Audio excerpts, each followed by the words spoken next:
Inmediatamente después del bautismo, después de que se abriesen los cielos, de que la misma voz del Padre se escuchase audible y dijese: dando testimonio, este es mi Hijo amado. Pensar que hasta ese momento nunca se había escuchado la palabra Hijo de Dios. Se había escuchado siervo de Dios, profeta de Dios, amigo de Dios, pero ¿hijo? Y aparece el Hijo primogénito. Hasta ese momento, el primero. Y ahí llega la palabra Hijo. Viene el Espíritu Santo en forma corporal como paloma. Y no solo aparece, sino que persiste. Y con él se queda. Después de eso, ya lo has conseguido todo, ¿no? Pues no. Ese no era el máximo. Había mucho, mucho más. A veces nos pasa eso también en nuestra vida. Creemos que ya hemos llegado a la cúspide y eso es solo el principio. Así que no nos ni asustemos ni acobardemos, porque después viene la prueba. Así que después de que ocurriesen todos estos acontecimientos con Juan el Bautista, inmediatamente después Jesús fue llevado, atento, por el Espíritu al desierto para ser tentado por el diablo. A veces nos olvidamos y leemos más rápido y la mente lo entiende tal cual. Jesús fue llevado por el Espíritu para ser tentado por el diablo. Parece que el que le lleva a ser tentado es el Espíritu. Incorrecto. Cuando dice por el diablo, ese es el que le tienta. Nos dice en Santiago: cuando ustedes sean tentados a hacer lo malo, no le echen la culpa a Dios, porque Él no puede ser tentado ni tienta a nadie a hacer lo malo. No es Dios el que tenta. Nosotros somos tentados por nuestros propios deseos. Cierto que el enemigo nos seduce, pero quien nos lleva al desierto, ese es el Espíritu. Al desierto te lleva Dios, porque en el desierto es el lugar de intimidad. Es el lugar donde hay un acercamiento tan pleno, tan diferente hasta ese momento. Y aunque tú creas que es algo malo, continuamente estamos pidiéndole a Dios que nos saque del desierto, cuando tenemos que dejar que el desierto haga de nosotros la persona que Dios quiere que seamos. El Señor sacó a su pueblo de Egipto y lo llevó al desierto.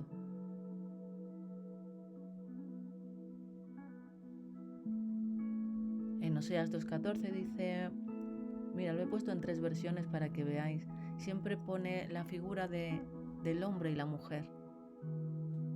Por tanto, está hablando de Israel, he aquí la seduciré, la llevaré al desierto y le hablaré al corazón.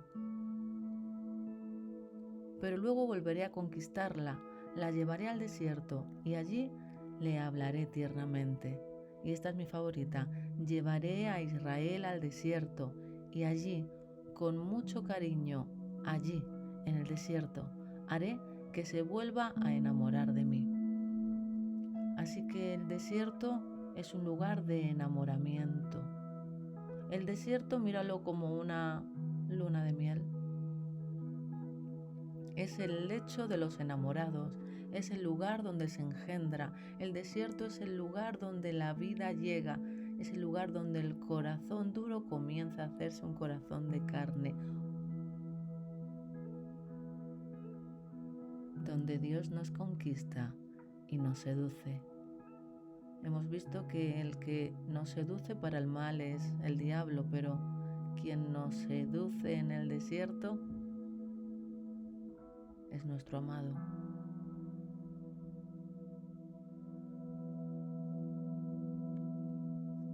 Y en medio del desierto, en medio de esos amoríos, aparecen las pruebas. Antes me gustaría decir algo, y es que en el desierto se está por un tiempo. En el desierto tenemos que superar las pruebas, que reblandecer nuestro corazón y salir. Y una vez que se sale, quizá después vayamos a otros desiertos, pero del desierto uno no se queda a vivir.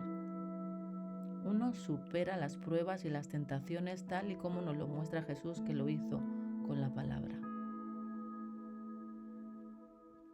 En pleno desierto, ayunando 40 días y 40 noches, tuvo hambre. Primera tentación, con los deseos humanos. Tiene que ver con la lujuria de la carne y los deseos humanos. Era normal que tuviese hambre, y vino a él el tentador, el diablo, y le dijo: si eres hijo de Dios, di que estas piedras se conviertan en pan.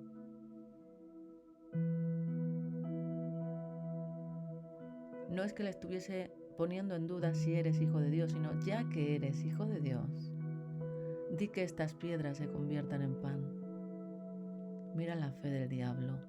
Di, si tú dices, si tú pronuncias, si tú coges estas piedras y las dices, conviertas en pan, eso sucederá. Wow. Que seamos nosotros de esta manera y que seamos capaces de creer que con tan solo pronunciar la palabra será hecho. A veces nuestra fe está muy por debajo. Fíjate qué ejemplo. Di que estas piedras. Pero aquí hay mucho más. Si tú eres hijo de Dios, di. Esto lo podemos aplicar en nuestro día a día, en nuestra vida.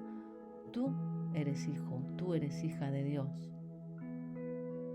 Así que puedes hablar a las cosas que no son para que sean. De la misma manera que Dios lo hace, tú lo puedes hacer. Di que esa situación se revierta. Di, pronuncia en alto que esas piedras que te están obstaculizando desaparezcan. Que esos dolores, que esa enfermedad sea echada fuera. Háblale a esa piedra. Di que se disuelva, que se pulverice. Conviértelo en pan. Conviértelo en milagro. Conviértelo en testimonio.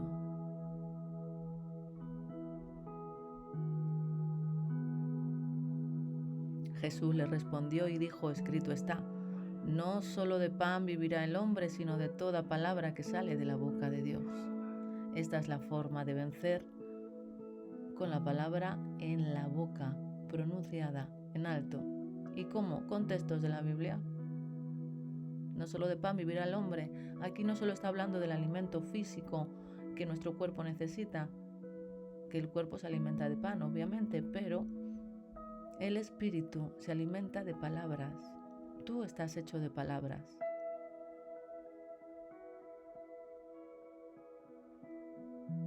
Lo ideal y lo correcto sería que nos alimentásemos de la palabra de Dios.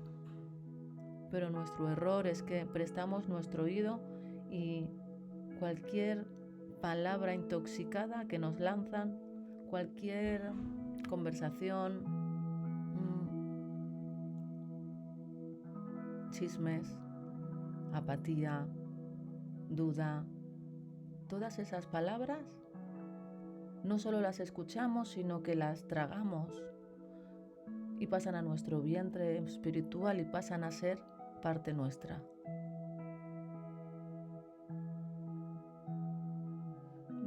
Desechemos toda palabra que no venga de la parte de Dios. Porque a veces el enemigo habla a nuestro oído, el cual se convierte en una boca, y así es como engendra en nosotros. En Eva engendró duda y desobediencia y mentira.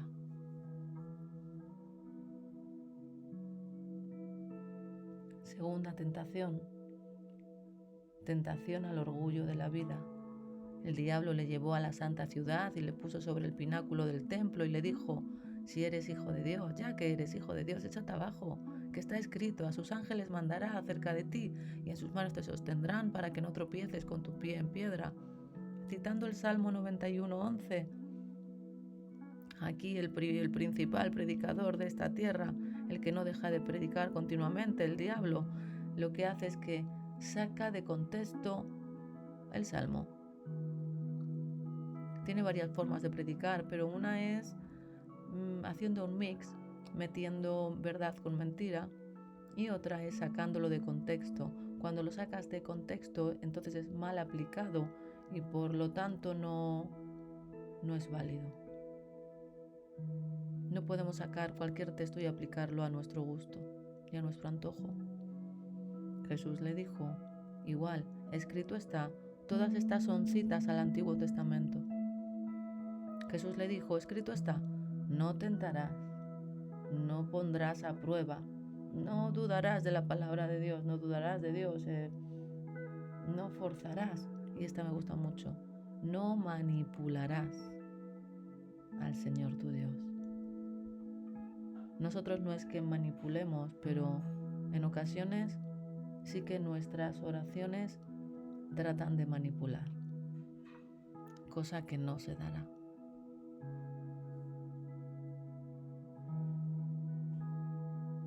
Porque Dios es de voluntad férrea.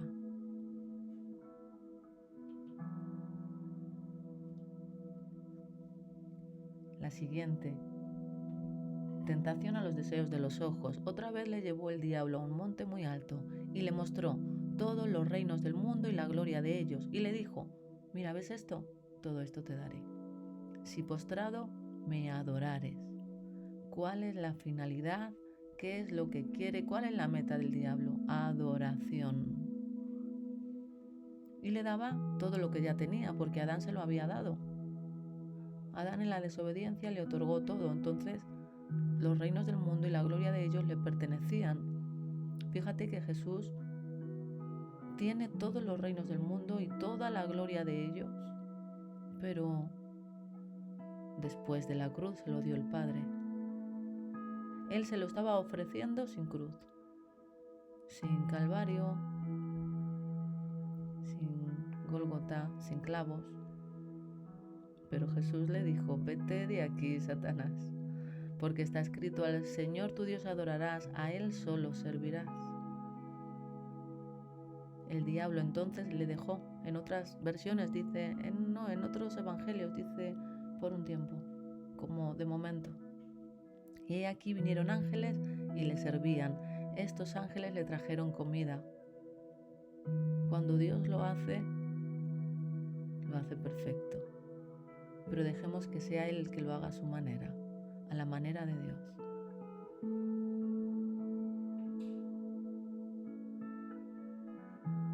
El siguiente tramo es cuando Jesús comienza su ministerio. Cuando Jesús oyó que Juan estaba preso, Juan ya había terminado el propósito para el cual había nacido, que era anunciar al Mesías. El Mesías ya había llegado. Cuando el ministerio, el propósito nuestro se acaba en esta tierra, ya podemos irnos. Pero mientras aún el propósito no está satisfecho, no te preocupes, que no serán acortados ni uno solo de tus días. Entonces Jesús volvió a Galilea y dejando a Nazaret, de Nazaret ni le hicieron caso. En Nazaret no tuvieron fe, no creyeron en él. Así que dejó Nazaret. Entonces vino y habitó en Capernaum. Ahí en Capernaum vivía Mateo y vivía también Pedro. Ahí fue donde sanó a la suegra que tenía fiebre, a la suegra de Pedro. Esta Galilea era una ciudad marítima en la región de Zabulón y de Neftalí. Y ahora nos vamos a ir a la cita para que puedas entenderlo mejor, para que se cumpliese lo dicho por el profeta Isaías. Vámonos a verlo en otra versión. En Isaías 9:1 dice: al principio Dios humilló a Galilea, tierra de Zabulón y de Neftalí. Era una región vecina a los paganos, así que también se la consideraba pagana. Esta región se extendía desde el otro lado del Jordán hasta la orilla del mar. Pero después de que fue humillada, Galilea, después Dios le concedió mucho honor, porque ese pueblo que vivía en la oscuridad, ese pueblo que no quería nada con Dios, que eran gentiles, eran paganos, ese pueblo que andaba en oscuridad, vio una gran luz, vino el Señor. La luz brilló, aquel que era la luz del mundo, vino a ellos. Y ahora se entiende mucho mejor. Tierra de Zabulón y tierra de Neftalí, camino del mar, ahí es donde se encontraba, del otro lado del Jordán, Galilea de los gentiles. Aunque en sus pueblos de alrededor vivían algunos judíos, era más bien un paso de gentiles y un lugar donde habitaban gentiles. Este pueblo que estaba sentado, estaba cómodo en sus tinieblas, vio una gran luz.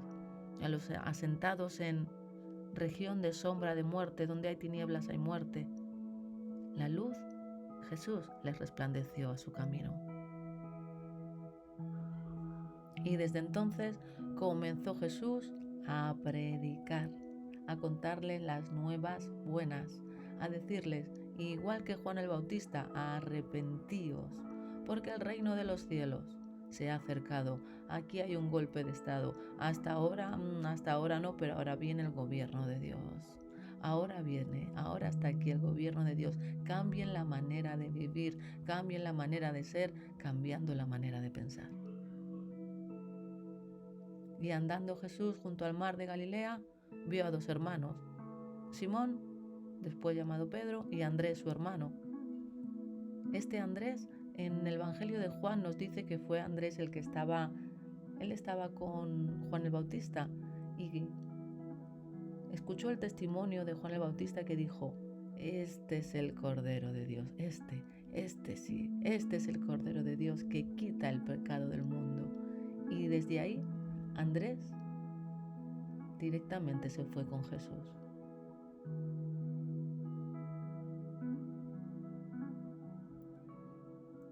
Aquí en este Evangelio nos dice que Pedro y Andrés, los dos hermanos, estaban echando la red en el mar porque eran pescadores. El Señor siempre llama a la gente que está trabajando, no a los ociosos. A David lo llamó mientras estaba apacentando y les dijo, venid en pos de mí y os haré pescadores de hombre. Ahí está hablando ya de lo que iba a acontecer con ellos. Y ellos directamente, instantáneo, dejando al instante las redes, le siguieron. Esta es la manera de seguir a Dios, dejándolo todo y dejándolo rápido, al instante. Y pasando de allí vio a otros dos hermanos, Jacobo y Juan. Los dos eran hijos de Zebedeo y estaban en la barca con su padre llamado Zebedeo. Y estaban remendando las redes y también los llamó. Y ellos dejando, ¿cuándo? Al instante. En las dos, en el 9 y en las dos aparece. En el 20 y en el 22, al instante, la barca. Al instante. Y a su padre. A veces tenemos que dejar más cosas de lo que tenemos planeado y cosas que no entendemos. Al igual que Abraham tuvo que dejar toda su comodidad y su parentela y de esa manera seguirle, sin peso que nos asedie, a la manera que quiera Dios.